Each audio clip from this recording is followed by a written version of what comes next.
I think we got what we deserved, actually. I don't think we deserved to win the match, nor do I think we deserved to lose it. So it was a good starting point. But yeah, no, a draw is not always something that you enjoy, and also you don't experience too many of them in your career. And when you do, they're not the same as winning. They almost feel like a loss. Yeah, without making excuses and explanations, the pros have been outstanding. During the week, they've actually had to recover from their own fixtures. And yeah, we've had a small amount of time. The week of implementation's been a lot of learning. So some new knowledge stuck today, but under fatigue, some old habits come back as well. So teamwork doesn't come overnight. When you understand this industry, it takes time. But I thought the pros this week have been outstanding. We need them in our group, demonstrating great examples of preparation and mental preparation. They've been fantastic, to be fair, and some of them played very well tonight. So, but it's a team sport, and teamwork's not an easy thing to achieve. And when you do achieve it, it's something that you want to keep, and it can go just as quickly as you get it. But we're a long way from getting total teamwork, and that's the great thing about coaching and being part of a new team. Is there anything that you can take away from this match moving forward to the next? Yeah, everything. Yeah, I've been in the game a long time, and first test matches, first games, it was never going to be pretty, and it certainly wasn't that. But it's a starting point, and the starting point's essential for any team. You can practice, knowledge, and that's the stuff that you've actually got to actually play the game to learn, and that's what it's all about. We've been presented a lot of information tonight about ourselves.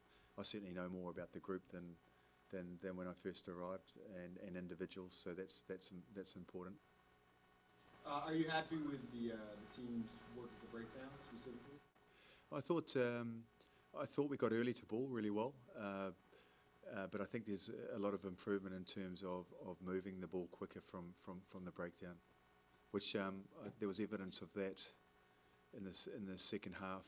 From about the 50-minute mark, I think our ball was getting moved a lot quicker. In terms of tactics tonight, for about the first 65 minutes, you guys weren't kicking much in response to their kicks. And then for like the last 15 minutes of the match, there was a lot more kicking for territory from hand. Was that, who made that call? Was it an individual, like one individual at a time, or was it a reaction to what they were doing, or what happened? I think one of the things is we wanted to start playing in the right areas of the field. I don't know if we necessarily always gave the ball away on our terms, which invited in a structured environment, which Argentinians are pretty good at. So that'll be something that we look at, but I don't necessarily know how, like, the number of kicks in the first 65 minutes versus the last 25 minutes. There was a couple pretty good kicks to space, but I think one of the challenges when you do kick the ball away to a dangerous side is what you do next. So that transition play, reorganizing the defensive line, playing together, staying connected. So maybe we need to do a better job on that end as well as the kick execution. It's rare that you get a rugby big game coming down to the last 2 minutes and both teams have a chance to win it. So talk about both teams missing what would have essentially been the game winner, I guess, for the penalties. What's your feeling on that? Well, I guess it's rugby, right? You take turns and you take the opportunities that you're presented with, and if you don't execute, then you give the opposition an opportunity to take theirs. So for us, to echo Mitch, I thought we got what we deserved as well. We created a lot of scoring opportunities in the second half, but we didn't take advantage of it. A couple overlaps, a couple missed passes that allowed defense to drift and reorganize themselves, but it's a place to start, and that's kind of what we've been talking about all week. And I can't pretend I'm not slightly disappointed with the result, because the expectation now is to go out and put a full 80-minute performance in. Thoughts on playing in Houston, energy of the city, what do you think? It's my first time. It's been, the hotel's been fantastic. The service has been great.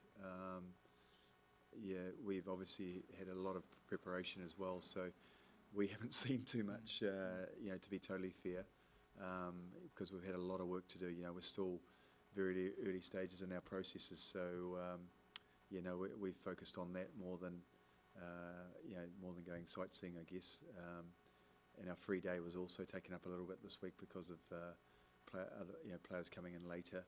It was preparation more than visiting. Is there anything you have seen a strong foundation to, I guess, start a culture leading into 2019-2020? Yeah, culture and the climate, that you cultivate is essentially all about improving performance and creating connectedness. And we've got a long way to go in that area, but we believe that we've got some good processes. We've got a very competent management group. There's some outstanding gentlemen in the group, and I think the players over time will enjoy them. But culture for us is not only just what we do within the 12 test matches in the year and inside the working week. It's actually how we remain connected outside that as well. Players internationally or playing overseas, and players domestically are going to need to be accounted for certain aspects of their preparation, and there's certain things that I'll outlaw as well in terms of in defence and attack, and monitor that through their directors of rugby and strength and conditioning coaches. So we've just got started. Congratulations, because great game. Thank you. I see a lot of structure rugby being played, very disciplined. Watching the game, and I saw a lot of rolling balls, perfect, great ways, we are like right down there, 20 yards, and we are dominating and with the lineouts, the structure. So we're going to see that kind of coming up in the future. I mean, being in that zone of the field, you've certainly got to be able to deliver that kind of attack. But ultimately, we still want to go to all areas of space, and we need to, and we will get our skill execution up and our decision making. I thought we had a very good start to the game, but we've got a lot of work to do physically and mentally as well. Are you approaching your tenure with a different, I guess, mentality than you would in somewhere else in Europe or across the planet, I guess, anywhere? It's a good question. I think because it's a new generation, and in terms of group, and eventually then creating team, I think, and we don't get an extra week like Tier 1. So you've got to make sure that how you prepare and implement is critical to, I guess, bringing a tempo to the game. We've had to do a lot of learning within the first week, but the boys had a little bit of a taste of how we will prepare in terms of lifting the tempo. We've got a lot of work to do in that area, but there's some methods and processes in place that are going to help us become a better football team and stick to our structures. Obviously, it's a new year. You have a new coach and it's a new fresh group. What would you say so far is maybe the freshest approach that you guys have for this next era? I thought we had an excellent prep week. I felt like we were as prepared as we could have been. We had a lot of new faces across the board and people who hadn't played together, but that's not an excuse for us.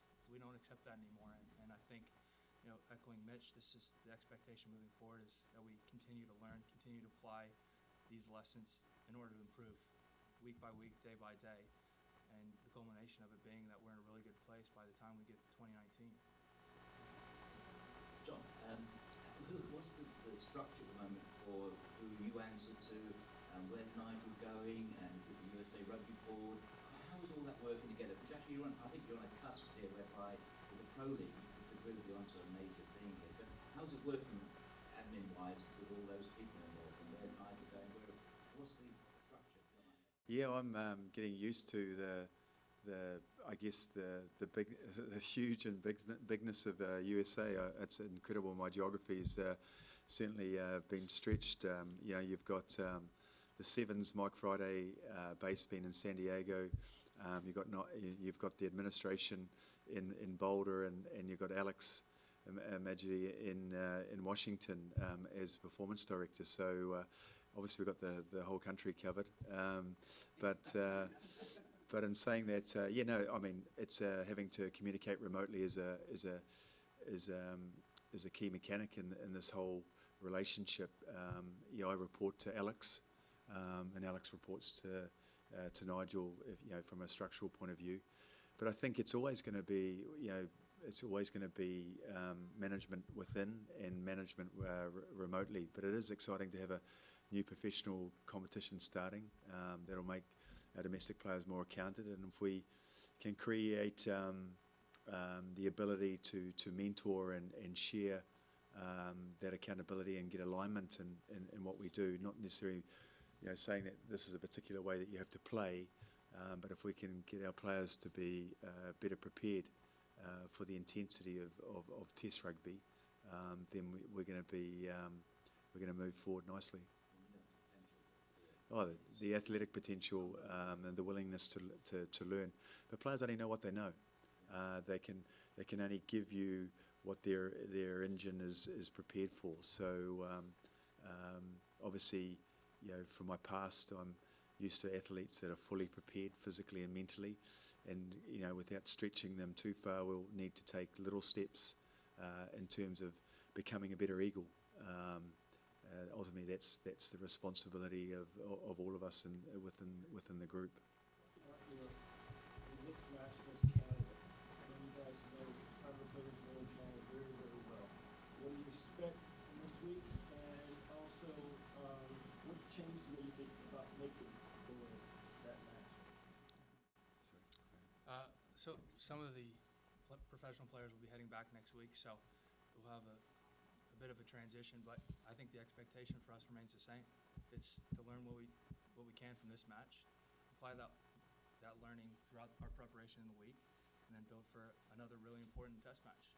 It's Canada, so it's obviously important, but I think a challenge for us is to not get over emotional about test matches, right? Is to maintain that control and discipline approach, so we can actually go out there and perform without getting too amped up and too overhyped because it's a certain opponent. I think we need to maintain that level of disposition so we can approach every match with a solid foundation to go out and perform.